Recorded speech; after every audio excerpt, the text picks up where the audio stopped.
Hello friend, स्वागत है आपका अपने चैनल आज क्लास में। जैसे आपको पता है एनसीईआरटी टेस्ट सीरीज शुरू हो चुका है और ये टेस्ट सीरीज रोज सुबह 5:30 बजे लाइव चलता है। तो रोज सुबह 5:30 बजे लाइव आप हमसे जुड़ के अपना टेस्ट दे सकते हैं। और आज की इस वीडियो में एनसीईआरटी बुक से 30 महत्वपूर्ण ऑब्जेक्टिव प्रश्न लिया गया है और ये जो 30 ऑब्जेक्टिव प्रश्न है ये बोर्ड एग्जाम 2021 के लिए काफी महत्वपूर्ण है। तो प्लीज आप लोग वीडियो को शुरू से लेकर अंत तक देखिएगा और चैनल को सब्सक्राइब नहीं किए तो चैनल को सब्सक्राइब कर लीजिएगा, साथ में बेल आइकन को ऑल पे दबा लीजिएगा ताकि जब भी क्लास हो तो आपके पास नोटिफिकेशन पहुंचता रहे। तो आइए शुरू करते हैं पहले नंबर प्रश्न से। पहला नंबर प्रश्न है कि अम्लीय वर्षा का पीएच मान कितना होता है। काफी महत्वपूर्ण प्रश्न है कि अम्लीय वर्षा का पीएच मान कितना होता है। ए ऑप्शन है 5.6 से कम, बी ऑप्शन है 12 से अधिक, सी ऑप्शन है 7 से अधिक, डी ऑप्शन है 14 से कम। काफी महत्वपूर्ण प्रश्न है कि अम्लीय वर्षा का पीएच मान कितना होता है। तो अम्लीय वर्षा का पीएच मान 5.6 से कम होता है, इसे आपको याद रखना है। यानी यहाँ पे ए ऑप्शन क्या हो जाएगा, यहाँ पे बिल्कुल ही सही हो जाएगा। एक प्रश्न ये भी पूछता है कि अम्लीय वर्षा किसके कारण से होता है, तो SO2 और NO2 के कारण से होता है। तो ये भी साथ में आपको याद रखना है। आइए देखते हैं अगला प्रश्न, 2 नंबर भी प्रश्न काफी महत्वपूर्ण है कि चावल की खेती मुख्य रूप से किस मिट्टी पे होता है। काफी महत्वपूर्ण प्रश्न है कि चावल की खेती मुख्य रूप से किस मिट्टी पे होता है। ए ऑप्शन है काली मिट्टी पर, बी ऑप्शन है जलोढ़ मिट्टी पर, सी ऑप्शन है पर्वतीय मिट्टी पर, डी ऑप्शन है लाल मिट्टी पर। तो यहाँ पे आपको बताना है कि चावल की खेती मुख्य रूप से किस मिट्टी पे होता है, तो जलोढ़ मिट्टी पे होता है, ये आपको याद रखना है। यानी यहाँ पे बी ऑप्शन क्या हो जाएगा, यहाँ पे बिल्कुल ही सही हो जाएगा। और जो जलोढ़ मिट्टी होता है वो सर्वाधिक उपजाऊ मिट्टी होता है, तो ये भी साथ में आपको याद रखना है। एक प्रश्न ये भी पूछता है कि भारत में कौन सी मिट्टी सबसे अधिक पाई जाती है, तो जलोढ़ मिट्टी सबसे अधिक पाई जाती है, तो ये भी साथ में आपको याद रखना है। आइए देखते हैं अगला प्रश्न, 3 नंबर प्रश्न है कि 80% से अधिक कोशिका में क्या पाया जाता है। ये भी काफी महत्वपूर्ण प्रश्न है कि 80% से अधिक कोशिका में क्या पाया जाता है। ए ऑप्शन है प्रोटीन, बी ऑप्शन है चर्बी, सी ऑप्शन है खनिज, डी ऑप्शन है जल। तो यहाँ पे आपको बताना है कि 80% से अधिक कोशिका में क्या पाया जाता है, तो जल पाया जाता है, इसे आपको याद रखना है। यानी यहाँ पे डी ऑप्शन क्या हो जाएगा, यहाँ पे बिल्कुल ही सही हो जाएगा। काफी महत्वपूर्ण प्रश्न है, तो एक भी प्रश्न को आप लोग स्किप मत कीजिएगा। वीडियो को प्लीज आप लोग शुरू से लेकर अंत तक जरूर देखिएगा और वीडियो को लाइक नहीं किए तो प्लीज आप लोग वीडियो को लाइक भी कर दीजिएगा। ये देखते हैं अगला प्रश्न, 4 नंबर प्रश्न है कि चंद्रगुप्त विक्रमादित्य कहाँ के राजा था। काफी महत्वपूर्ण प्रश्न है कि चंद्रगुप्त विक्रमादित्य कहाँ के राजा था।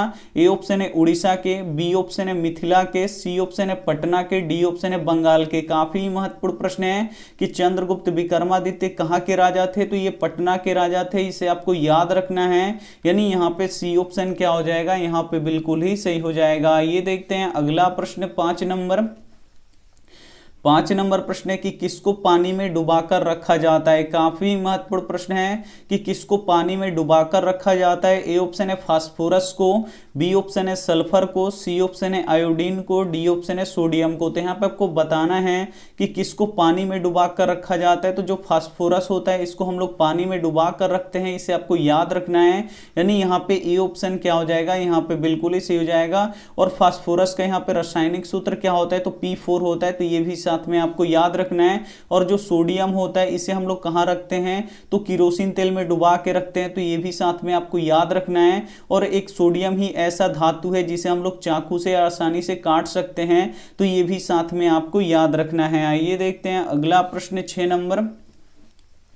6 नंबर प्रश्न है कि प्रथम 4 सम संख्याओं का माध्य कितना होगा। काफी महत्वपूर्ण प्रश्न है कि प्रथम 4 सम संख्याओं का माध्य कितना होगा। तो सम संख्या किसे कहते हैं, तो जिसमें 2 से पूरा भाग लग जाए उसे क्या कहते हैं, सम संख्या कहते हैं। और सबसे छोटी सम संख्या क्या होता है, यहाँ पे 2 होता है। 2 के बाद क्या होगा, यहाँ पे 4 होगा, 4 के बाद क्या होगा, 6 होगा, और 6 के बाद क्या होगा, 8 होगा। तो यहाँ पे हम प्रथम 4 सम संख्या लिख दिए, कौन कौन होगा, तो 2, 4, 6 और 8 होगा। और माध्य कैसे निकाला जाता है? माध्य निकालने का फॉर्मूला क्या होता है? तो कुल संख्याओं का योग बटा कुल संख्या, यानी कुल संख्याओं को आपको क्या करना पड़ेगा? जोड़ना पड़ेगा। तो सबको जोड़ दीजिए और बटा कुल संख्या से आपको क्या करना पड़ेगा? भाग लगाना पड़ेगा। तो यहाँ पे देखिए संख्या कितना है? 1 2 3 4, तो यहाँ पे लिख देंगे 4। माध्य का फॉर्मूला क्या होता है? तो कुल संख्याओं का योग, यानी जितनी संख्या दिया होगा उसको आप लोग जोड़ लीजिए और जितनी संख्या है उससे क्या कर दीजिए? भाग लगा दीजिए। अब यहाँ पे आप लोग जोड़ के लिख दीजिए, 2 और 4 यहाँ पे कितना होगा? 6 होगा। 6 6 कितना होगा? यहाँ पे 12 होगा और 12 8 कितना हो जाएगा? यहाँ पे 20 हो जाएगा और बट्टा के नीचे 4 है तो यहाँ पे लिख दीजिए 4। 4 से 20 कटा दीजिए, कितना बार में कटेगा? 5 बार में कटेगा, यानी इसका माध्य कितना निकलेगा? 5 निकलेगा। यानी यहाँ पे ए ऑप्शन क्या हो जाएगा? यहाँ पे बिल्कुल ही सही हो जाएगा। तो उम्मीद करते हैं ये भी प्रश्न आपको काफी अच्छी तरीके से समझ में आया होगा। समझ में आ रहा है तो प्लीज आप लोग वीडियो को शुरू से लेकर अंत तक जरूर देखिएगा और वीडियो को लाइक नहीं किए तो प्लीज आप लोग वीडियो को लाइक भी कर दीजिएगा। ये देखते हैं अगला प्रश्न 7 नंबर। 7 नंबर प्रश्न है कि चीनी का उत्पादन का कच्चा माल क्या है? काफी महत्वपूर्ण प्रश्न है कि चीनी उत्पादन का कच्चा माल क्या है, यानी चीनी किससे बनता है? ए ऑप्शन है जूट से, बी ऑप्शन है गन्ना से, सी ऑप्शन है कपास से, डी ऑप्शन है रेशम से। तो यहाँ पे आपको बताना है कि चीनी उत्पादन का कच्चा माल क्या है? तो गन्ना है, जिसे हम लोग ईख भी बोलते हैं, यानी यहाँ पे बी ऑप्शन क्या हो जाएगा? यहाँ पे बिल्कुल ही सही हो जाएगा। और गन्ना किस राज्य में सबसे अधिक होता है? तो उत्तर प्रदेश में सबसे अधिक होता है, ये भी साथ में आपको याद रखना है। और चीनी मिल सबसे अधिक किस राज्य में है? तो उत्तर प्रदेश में ही है, तो ये भी साथ में आपको याद रखना है। आइए देखते हैं अगला प्रश्न 8 नंबर। 8 नंबर प्रश्न है कि मनुष्य के शरीर में कुल कितनी हड्डियां होती हैं? काफी महत्वपूर्ण प्रश्न है कि मनुष्य के शरीर में कुल कितनी हड्डियां होती हैं। ए ऑप्शन है 206, बी ऑप्शन है 212, सी ऑप्शन है 200, डी ऑप्शन है 202। तो यहाँ पे आपको बताना है कि मनुष्य के शरीर में कुल कितनी हड्डियां होती हैं। तो 206 हड्डियां होती है, ये आपको याद रखना है। यानी यहाँ पे ए ऑप्शन क्या हो जाएगा? यहाँ पे बिल्कुल ही सही हो जाएगा। आइए देखते हैं अगला प्रश्न 9 नंबर। 9 नंबर भी प्रश्न काफी महत्वपूर्ण है कि असंभव घटना की प्रायिकता कितनी होती है? काफी महत्वपूर्ण प्रश्न है कि असंभव घटना का प्रायिकता कितना होता है। ए ऑप्शन है 1, बी ऑप्शन है 0, सी ऑप्शन है 3, डी ऑप्शन है 100%। तो यहाँ पे देखिए असंभव घटना का प्रायिकता कितना होता है? 0 होता है, ये आपको याद रखना है। यानी यहाँ पे बी ऑप्शन क्या हो जाएगा? यहाँ पे बिल्कुल ही सही हो जाएगा। और संभव घटना का प्रायिकता कितना होता है? तो 1 होता है, ये आपको साथ में याद रखना है। आइए देखते हैं अगला प्रश्न यहाँ पे 10 नंबर। 10 नंबर भी प्रश्न काफी महत्वपूर्ण है कि फ्यूज तार के लिए कौन सा कथन सत्य है। यहाँ पे आपको बताना है कि फ्यूज तार के लिए इसमें से कौन सा कथन सत्य होता है। ए ऑप्शन है प्रतिरोध तथा गलनांक दोनों अधिक होता है, बी ऑप्शन है प्रतिरोध तथा गलनांक दोनों कम होता है, सी ऑप्शन है प्रतिरोध अधिक होता है तथा गलनांक कम होता है, डी ऑप्शन है प्रतिरोध कम तथा गलनांक अधिक। काफी महत्वपूर्ण प्रश्न है कि फ्यूज तार के लिए कौन सा कथन सत्य है। तो जो फ्यूज तार होता है उसका प्रतिरोध अधिक होता है और गलनांक क्या होता है? कम होता है। यानी यहाँ पे सी ऑप्शन क्या हो जाएगा? यहाँ पे बिल्कुल ही सी हो जाएगा। और फ्यूज तार किस सिद्धांत पे कार्य करता है? तो धारा के उष्मीय प्रभाव पे ये कार्य करता है, तो ये भी साथ में आपको याद रखना है। और जो फ्यूज तार होता है उसे हमेशा गर्म तार में जोड़ते हैं, तो ये भी साथ में आपको याद रखना है। आइए देखते हैं अगला प्रश्न 11 नंबर। 11 नंबर प्रश्न है कि लोकतंत्र के मार्ग में सबसे बड़ी बाधा क्या है। काफी महत्वपूर्ण प्रश्न है कि लोकतंत्र के मार्ग में सबसे बड़ी बाधा क्या है। ए ऑप्शन है लोकतंत्र में आस्था, बी ऑप्शन है अशिक्षा, सी ऑप्शन है सामाजिक समानता, डी ऑप्शन है राजनीतिक जागृति। तो यहाँ पे आपको बताना है कि लोकतंत्र के मार्ग में सबसे बड़ी बाधा क्या है। तो अशिक्षा है, इसे आपको याद रखना है। यानी यहाँ पे बी ऑप्शन क्या हो जाएगा? यहाँ पे बिल्कुल ही सही हो जाएगा। आइए देखते हैं अगला प्रश्न 12 नंबर। 12 नंबर प्रश्न है कि गुरु नानक की रचनाओं के संग्रह को क्या कहते हैं। काफी महत्वपूर्ण प्रश्न है कि गुरु नानक के रचनाओं के संग्रह को क्या कहते हैं। ए ऑप्शन है गुरु ग्रंथ साहब, बी ऑप्शन है वाहे गुरु, सी ऑप्शन है ननकाना साहब, डी ऑप्शन है फतह साहब।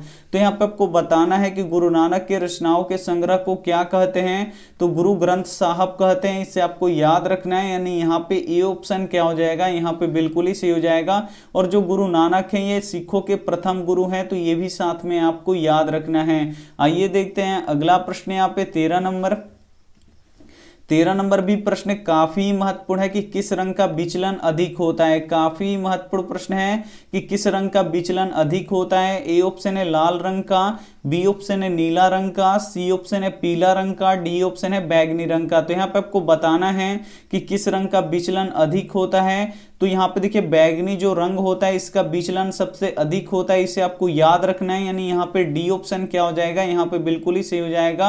और इसका तरंग दैर्ध्य सबसे कम होता है, ये भी साथ में आपको याद रखना है। बैगनी का विचलन अधिक होता है और तरंग दैर्ध्य कम होता है। और जो लाल होता है इसका विचलन क्या होता है, कम होता है। और यहाँ पे देखिए तरंग दैर्ध्य अधिक होता है, तो ये भी साथ में आपको याद रखना है। आइए देखते हैं अगला प्रश्न यहाँ पे 14 नंबर।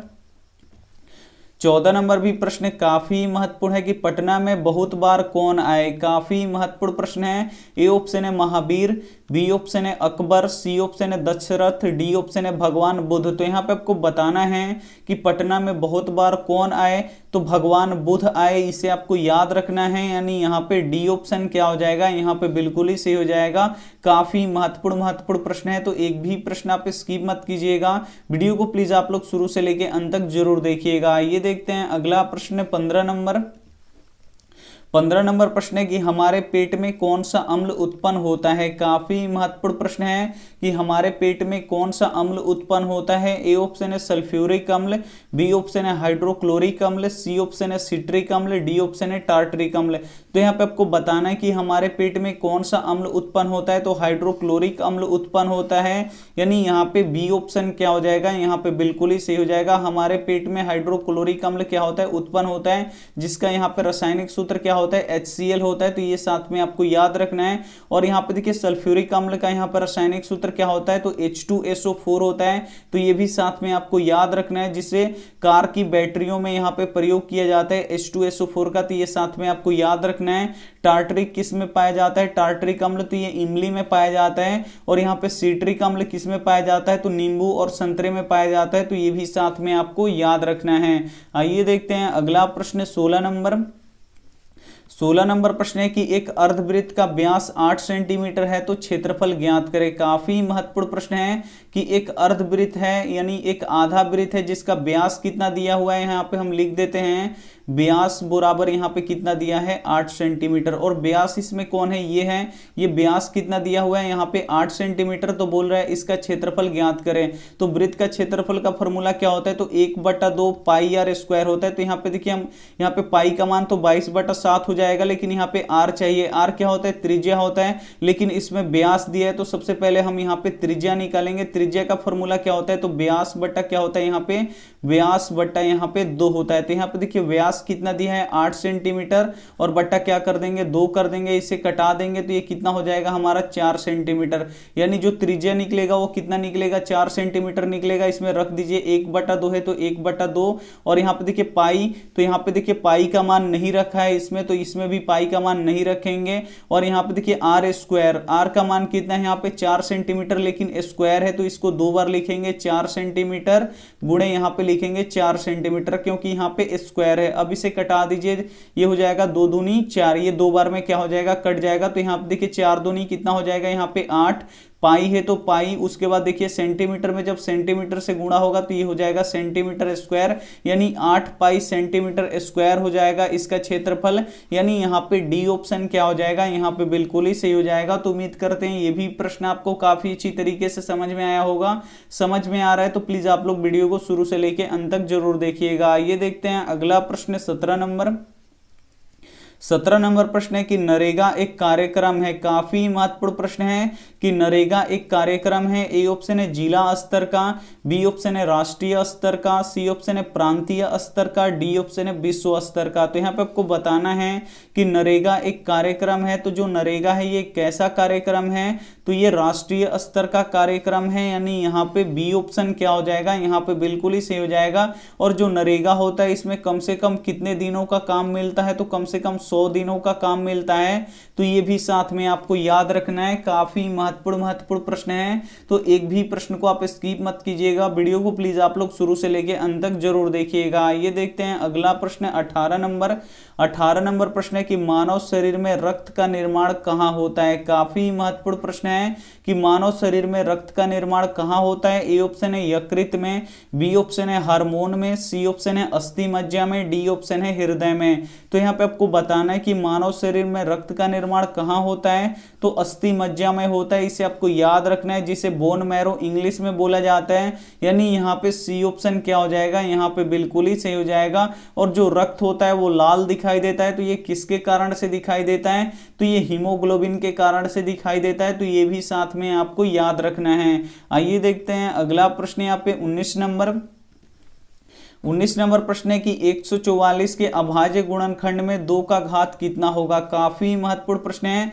यहाँ पे आपसे प्रश्न बोल रहा है कि 144 के अभाज्य गुणनखंड में 2 का अधिकतम घात कितना होगा। तो 144 का आप अभाज्य गुणनखंड कर लीजिए, 2 से कटाइए तो ये कितना बार में कटेगा, 72 बार में कटेगा। फिर 2 से 72 कितना बार में कटेगा, 36 बार में कटेगा। फिर 2 से ये 36 18 बार में कटेगा। फिर 2 से ये 18 9 बार में कटेगा। फिर ये 3 से 3 बार में कटेगा। तो यहाँ पे देखिए 2 कितना बार आया, 1 2 3 4, यानी 2 के पावर हम यहाँ पे लिख देंगे 4। और 3 कितना बार आया है, 2 बार आया है, तो यहाँ पे लिख देंगे 3 के पावर 2। तो यहाँ पे बोल रहे हैं कि 144 के अभाज्य गुणनखंड में 2 का घात कितना होगा। तो 2 का घात कितना है, यहाँ पे 4 है, यानी यहाँ पे बी ऑप्शन क्या हो जाएगा, यहाँ पे बिल्कुल ही सही हो जाएगा। तो उम्मीद करते हैं ये भी प्रश्न आपको काफी अच्छी तरीके से समझ में आया होगा। आइए देखते हैं अगला प्रश्न यहाँ पे 20 नंबर प्रश्न है कि रक्त है। काफी महत्वपूर्ण प्रश्न है। ए ऑप्शन है तरल संयोजी उत्तक, बी ऑप्शन है वास्तविक संयोजी उत्तक, सी ऑप्शन है कंकाल उत्तक, डी ऑप्शन है एपिडोमिस उत्तक। तो यहाँ पे आपको बताना है एडिपोज उत्तक। तो यहाँ पे आपको बताना है कि रक्त क्या है। तो रक्त एक तरल संयोजी उत्तक है, इसे आपको याद रखना है। यानी यहाँ पे ए ऑप्शन क्या हो जाएगा, यहाँ पे बिल्कुल ही सही हो जाएगा। आइए देखते हैं अगला प्रश्न यहाँ पे 21 नंबर भी प्रश्न काफी महत्वपूर्ण है कि किस देश को भूकंपों और ज्वालामुखियों का देश कहते हैं। काफी महत्वपूर्ण प्रश्न है कि किस देश को भूकंपों और ज्वालामुखियों का देश कहते हैं। ए ऑप्शन है जापान को, बी ऑप्शन है चीन को, सी ऑप्शन है अमेरिका को, डी ऑप्शन है बांग्लादेश को। तो यहाँ पे आपको बताना है कि किस देश को भूकंपों और ज्वालामुखियों का देश कहा जाता है। तो जापान को कहा जाता है, इसे आपको याद रखना है। यानी यहाँ पे ए ऑप्शन क्या हो जाएगा, यहाँ पे बिल्कुल ही सही हो जाएगा। आइए देखते हैं अगला प्रश्न पे 22 नंबर प्रश्न भी काफी महत्वपूर्ण है कि किसी आंकड़ों की माध्यक 10 और बहुलक 18 है तो माध्य ज्ञात करें। काफी महत्वपूर्ण प्रश्न है। यहाँ पे देखिए किसी आंकड़े का यहाँ पे माध्यक कितना दिया है, तो 10 दिया है, और बहुलक कितना दिया है, 18 दिया है। तो बोल रहे हैं यहाँ पे कि माध्य ज्ञात करें। तो यहाँ पे देखिए माध्य निकालने का फॉर्मूला क्या होता है, तो 3 माध्यक होता है। यहाँ पे हम फॉर्मूला लिख देते हैं, 3 माध्यक बराबर क्या होता है, बहुलक जोड़ 2 माध्य। ये फॉर्मूला आपको क्या रखना है, याद रखना है। तो यहाँ पे बस आप लोग क्या कर दीजिए, मान रख दीजिए 3 है तो 3 गुणा माध्यक यहाँ पे देखिए कितना दिया है, 10 दिया है, तो यहाँ पे रख दीजिए 10 बराबर है, तो यहाँ पे बराबर दे दीजिए। बहुलक कितना दिया है, यहाँ पे 18 दिया है, तो यहाँ पे लिख दीजिए 18, प्लस है तो प्लस, और 2 माध्य है तो यहाँ पे लिख देंगे 2 माध्य। अब यहाँ पे देखिए इसको गुणा करा दीजिए, तो यहाँ पे 3 में 10 से गुणा होगा तो ये हो जाएगा 30 बराबर यहाँ पे 18 प्लस यहाँ पे 2 माध्य। अब आपको यहाँ पे देखिए माध्य निकालना है, तो सबसे पहले 18 को इधर भेजना पड़ेगा, तो ये प्लस 18 है तो बराबर के इधर आएगा तो क्या हो जाएगा, माइनस 18 हो जाएगा। यानी 30 माइनस 18 बराबर 2 माध्य उधर क्या हो जाएगा, इधर बच जाएगा। अब यहाँ पे देखिए 30 में से 18 जाएगा, कितना बचेगा, यहाँ पे 12 बचेगा, और यहाँ पे देखिए कितना हो जाएगा, यहाँ पे 2 माध्य हो जाएगा। अब यहाँ पे देखिए आपको माध्य निकालना है, लेकिन इसमें 2 इधर गुणा कर रहा है तो इधर आके क्या करेगा, भाग करेगा। यानी 12 बट्टा यहाँ पे क्या हो जाएगा 2 बराबर इधर क्या बचेगा, हमारा माध्य बचेगा। कटा दीजिए, कितना हो जाएगा, कितना बार में कटेगा, 6 बार में कटेगा। यानी 6 बराबर कितना हो जाएगा, हमारा माध्य हो जाएगा। यानी माध्य कितना निकलेगा, 6 निकलेगा, जो ऑप्शन नंबर ए क्या हो जाएगा, यहाँ पे बिल्कुल ही सही हो जाएगा। तो उम्मीद करते हैं ये भी प्रश्न आपको काफी अच्छी तरीके से समझ में आया होगा। समझ में आ रहा है तो प्लीज आप लोग वीडियो को शुरू से लेके अंत तक जरूर देखिएगा। आइए देखते हैं अगला प्रश्न यहाँ पे 23 नंबर प्रश्न है कि ओजोन परत को कौन हानि पहुंचाता है। काफी महत्वपूर्ण प्रश्न है कि ओजोन परत को कौन हानि पहुंचाता है। ए ऑप्शन है CO2, बी ऑप्शन है O2, सी ऑप्शन है O3, डी ऑप्शन है CFC। तो यहाँ पे आपको बताना है कि ओजोन परत को कौन हानि पहुंचाता है, तो CFC पहुंचाता है। CFC का पूर्ण नाम क्या होता है, तो क्लोरोफ्लोरोकार्बन होता है, और ये कहां से निकलता है, तो ये फ्रिज से निकलता है। तो ये भी साथ में आपको याद रखना है। और जो ओजोन परत होता है इसका रासायनिक सूत्र क्या होता है, है तो O3 होता है, तो ये भी साथ में आपको याद रखना है। आइए देखते हैं अगला प्रश्न यहाँ पे 24 नंबर। 24 नंबर प्रश्न है कि रसखान ने प्रेम आईनी किसे कहा है। काफी महत्वपूर्ण प्रश्न है कि रसखान ने प्रेम आईनी किसे कहा है। ए ऑप्शन है सुजाता को, बी ऑप्शन है राधा को, सी ऑप्शन है यशोदा को, डी ऑप्शन है गोपी को। तो यहाँ पे आपको बताना है कि रसखान ने प्रेम आईनी किसे कहा है, तो राधा को कहा है, इसे आपको याद रखना है। यानी यहाँ पे बी ऑप्शन क्या हो जाएगा, यहाँ पे बिल्कुल ही सही हो जाएगा। आइए देखते हैं अगला प्रश्न 25 नंबर। 25 नंबर प्रश्न है कि शुद्ध जल कैसा होता है। काफी महत्वपूर्ण प्रश्न है कि शुद्ध जल कैसा होता है। ए ऑप्शन है अम्लीय, बी ऑप्शन है क्षारीय, सी ऑप्शन है उदासीन, डी ऑप्शन है इनमें से कोई नहीं। तो यहाँ पे आपको बताना है कि शुद्ध जल कैसा होता है। तो जो शुद्ध जल होता है वो कैसा होता है, उदासीन होता है, और इसका पीएच मान कितना होता है, तो 7 होता है, ये आपको याद रखना है। और जो अम्लीय होता है इसका पीएच मान कितना होता है, तो 0 से लेके 7 के बीच में होता है। और जो क्षारीय होता है इसका पीएच मान कितना होता है, तो 7 से लेके 14 के बीच में होता है। तो ये भी साथ में आपको याद रखना है। आइए देखते हैं अगला प्रश्न यहाँ पे 26 नंबर। 26 नंबर प्रश्न है कि tan 2 थीटा बराबर कॉट, यहाँ पे थीटा माइनस 6 डिग्री हो तो थीटा का मान ज्ञात करें। तो सबसे पहले हम यहाँ पे प्रश्न लिख देते हैं tan 2 थीटा बराबर कॉट थीटा माइनस 6 डिग्री। अब यहाँ पे बोल रहा है कि जो ये थीटा है इसका आप लोग क्या कर दीजिए, मान निकाल दीजिए। तो ये कैसे निकलेगा, जब यहाँ से tan और cot हटेगा तो सबसे पहले यहाँ पे देखिए tan 2 थीटा का फॉर्मूला क्या होता है पता है आपको, तो यहाँ पे लिख दीजिए। तो यहाँ पे देखिए हम लिख देंगे यहाँ पे tan 2 थीटा बराबर इसका फॉर्मूला क्या होगा, तो cot 90 डिग्री माइनस क्या होगा, यहाँ पे 2 थीटा होगा। अगर यही आपको बोल दिया जाए कि tan थीटा का फॉर्मूला लिख दीजिए, तो tan थीटा का फॉर्मूला क्या होता है, तो cot 90 डिग्री माइनस क्या होता है, थीटा होता है। जो थीटा यहाँ पे होता है वही थीटा क्या होता है, यहाँ पे होता है। तो यहाँ पे क्या है, tan 2 थीटा है, तो यहाँ भी क्या होगा, यहाँ पे 2 थीटा होगा। यानी यहाँ पे tan 2 थीटा का फॉर्मूला क्या होगा, तो cot 90 डिग्री माइनस 2 थीटा। तो बस यहाँ पे रख दीजिए tan 2 थीटा का यहाँ पे फॉर्मूला। tan 2 थीटा का फॉर्मूला क्या होता है, तो cot 90 डिग्री माइनस क्या होता है 2 थीटा बराबर इधर क्या है cot थीटा माइनस यहाँ पे 6 डिग्री है। अब यहाँ पे देखिए cot से cot क्या हो जाएगा, कट जाएगा। इधर क्या बचा हमारा 90 डिग्री माइनस 2 थीटा बराबर के उधर क्या है थीटा माइनस 6 डिग्री है। अब इन दोनों को क्या कर दीजिए, बराबर के इधर ला दीजिए। तो 90 डिग्री माइनस 2 थीटा और ये प्लस में है तो इधर आएगा तो माइनस थीटा हो जाएगा, और ये माइनस 6 डिग्री है तो बराबर के इधर आएगा तो प्लस 6 डिग्री हो जाएगा, और बराबर के उधर क्या बचेगा, 0 बचेगा। अब यहाँ पे देखिए 90 भी प्लस में है, इसके आगे क्या चिन्ह है, कुछ भी नहीं है। जहाँ पे कुछ भी नहीं होता है यहाँ पे प्लस होता है। तो 90 भी यहाँ पे देखिए प्लस में है और 6 डिग्री भी प्लस में है, दोनों को जोड़ लेंगे यहाँ पे 96 डिग्री हो जाएगा, और माइनस 2 थीटा और 1 थीटा यहाँ पे और माइनस में कितना हो जाएगा, यहाँ पे माइनस 3 थीटा, और बराबर के उधर क्या हो जाएगा, 0 हो जाएगा। अब हमको थीटा का मान निकालना है, तो ये जो प्लस 96 है इसको क्या करना पड़ेगा, बराबर के उधर भेजना पड़ेगा। तो इधर बचेगा माइनस 3 थीटा, और यहाँ पे आप लोग देख सकते हैं प्लस 96 जब बराबर के उधर जाएगा तो क्या हो जाएगा, माइनस 96 डिग्री हो जाएगा। माइनस से माइनस कट जाएगा। यहाँ पे देखिए हमको थीटा का मान निकालना है, तो 3 इधर गुणा कर रहे हैं तो इधर आके भाग करेगा, यानी थीटा बराबर कितना हो जाएगा, यहाँ पे 96/3 हो जाएगा। कटा दीजिए, 3 3 9, 3 2 6, यानी थीटा बराबर कितना हो जाएगा, यहाँ पे 32 डिग्री हो जाएगा। यानी यहाँ पे ए ऑप्शन क्या हो जाएगा, यहाँ पे बिल्कुल ही सही हो जाएगा। उम्मीद करते हैं ये भी प्रश्न आपको काफी अच्छी तरीके से समझ में आया होगा। आइए देखते हैं अगला प्रश्न यहाँ पे 27 नंबर।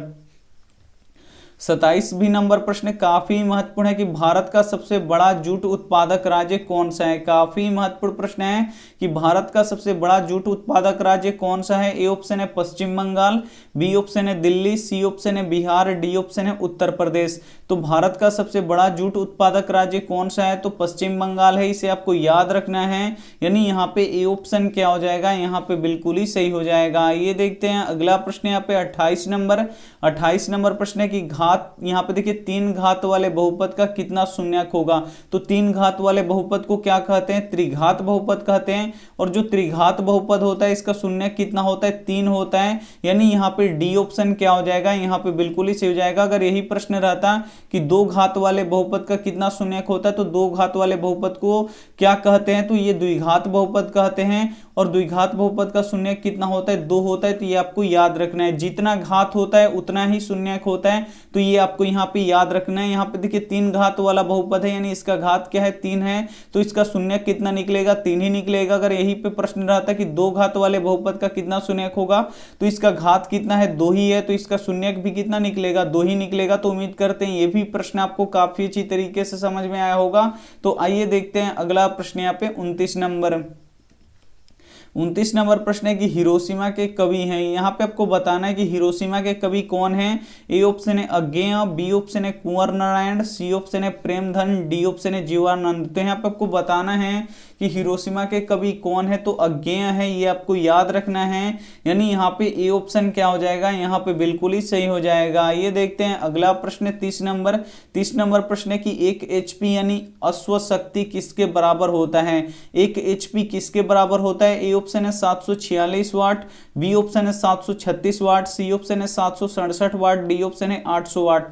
तो यहाँ पे आपको बताना है कि 1 HP यानी एक अश्व शक्ति किसके बराबर होता है, तो 746 वाट के बराबर होता है, ये आपको याद रखना है। यानी यहाँ पे ए ऑप्शन क्या हो जाएगा, यहाँ पे बिल्कुल ही सही हो जाएगा। आप यहाँ पे 30 प्रश्नों का टेस्ट दे चुके हैं, अब आपका कितना आया जल्दी जल्दी आप हमें कमेंट करके बता दीजिए। आपका कमेंट हम देख लें, और कमेंट आप लोग जरूर कीजिएगा, कमेंट करते हैं तो बहुत ही अच्छा लगता है। यहाँ पे आइए देखते हैं होमवर्क प्रश्न। और होमवर्क प्रश्न देखने से पहले अगर आप वीडियो को लाइक नहीं किए हैं तो प्लीज आप लोग वीडियो को लाइक कर दीजिएगा। यहाँ पे देखिए होमवर्क प्रश्न है कि किस राज्य में दाल सबसे अधिक होता है। यहाँ पे आपको बताना है कि किस राज्य में दाल सबसे अधिक होता है। ए ऑप्शन है मध्य प्रदेश में, बी ऑप्शन है उत्तर प्रदेश में, सी ऑप्शन है बिहार में, डी ऑप्शन है उड़ीसा में। तो जो भी ऑप्शन आपको सही लगे वो आप हमें क्या कर दीजिएगा, कमेंट कर दीजिएगा। आपके कमेंट का इंतजार रहेगा, आप लोग कमेंट जरूर कीजिएगा। वीडियो को लाइक नहीं किए हैं तो प्लीज आप लोग वीडियो को लाइक कर दीजिएगा, अपने दोस्तों के पास इस वीडियो को जरूर शेयर कीजिएगा। चैनल को सब्सक्राइब नहीं किए हैं तो चैनल को सब्सक्राइब कर लीजिए, साथ में बेल आइकन को ऑल पे दबा लीजिए, ताकि जब भी क्लास हो तो आपके पास नोटिफिकेशन पहुंचता रहे। थैंक यू फॉर वॉचिंग, मिलते हैं अगले वीडियो में। तब तक अपना ध्यान रखिए, मन लगा के पढ़ाई कीजिए। Take care and bye.